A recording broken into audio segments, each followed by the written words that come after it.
انسان په دنیا کې خوره برداشت کوي نه، په کپړو باندې لږ پروزي برداشت کوي نه، نو دا انسان چې خوره کې کوز کی او په ده باندې منونو باندې خورې واچي او د انسان په ډېر بالښتونو باندې سرونه ایښي وي، اوس به ورته لاندې ګټې ږدي، خورې به ورته پرتې وي، او بیا شکریا ادا کوي د هغه کس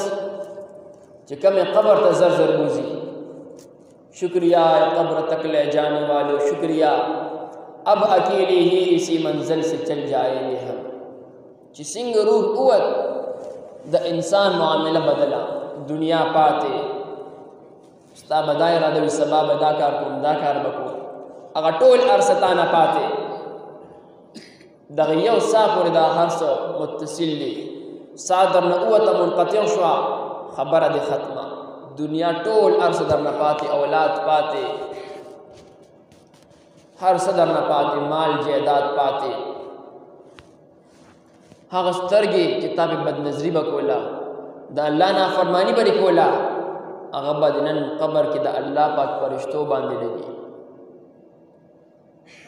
د الله پاک وړاندې ودرېدل به یې تا ته په هغې باندې به ستا نظر لګي چې تا پې الله پاک خفه کړی دی، هغه سترګې به ستا کولو پاتې شي، بیا به یې دا وسم ني چې دا به بندې کړی شي او خو نه، څوک به زما داسې وي چې دا سترګې به راله بندې کړي او خو نه. قضا کے سامنے حواس سب بیکار ہوتی ہے، کھلی ہوتی ہے گواں کی مگر بینا نہیں ہوتی. سترګې به دې کولو وي لیکن نظر به پې ته نشي کولی. څومره لوی نعمت الله راکړی دی، فوراً اسمان ته وګورو، ډایرکټ لاندې وګورو، مونږ ته پکې څه خلیل نه پیدا کېږي، څه تیاره پکې نه راځي، فوراً مونږ پکې فرق کولی شو. په دغه سترګو باندې مونږ الله خفه کړو. الله پاک به مونږ ته څومره صبر کوي چې نن دې خفه کړو، الله پاک صبر کوي،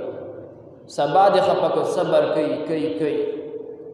د زنکدن وخته پورې تا ته الله پاک صبر کوي، د غرغرې د حالت پورې الله پاک وي اوس به توبه وباسي، اوس به توبه وباسي، اوس به وباسي، لیکن انسان په دغه باندې سوچ نه کوي چې آیا د دومره لوی رب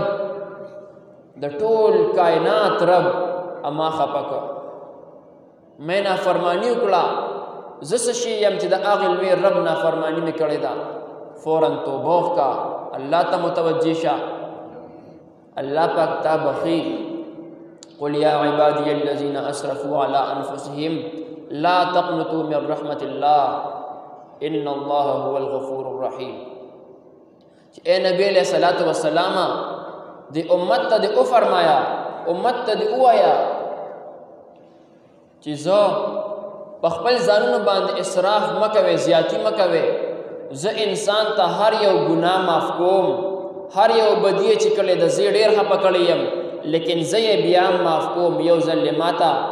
په سچا زړه باندې صفا زړه باندې ما ته ووایي استغفر الله، یو ځل یې ما ته په حقیقي نیت باندې توبه وباسي، د دې انسان زه ټول ګناهونه معاف کوم، او یوازې معاف کوم یم نه، کومې چې کړي دي ګناهونه کړي دي اخو ختم، ګناهونه مې وله میټاو کړل، لیکن د آینده دپاره خپل دوست جوړو. التائب حبیب الله.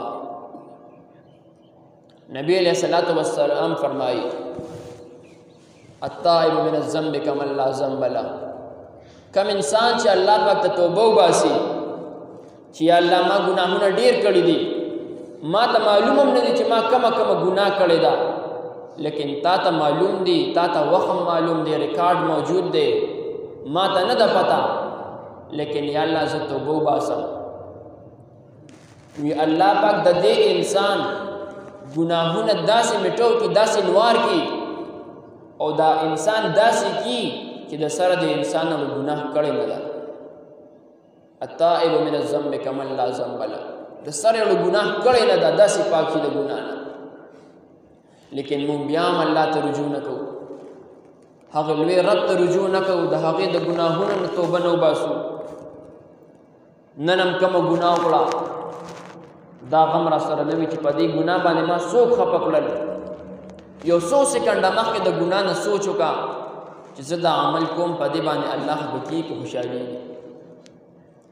نو که خفه کېږي نو کې یې څه دپاره؟ سبا چې ته د چا دپاره دا ګناه کې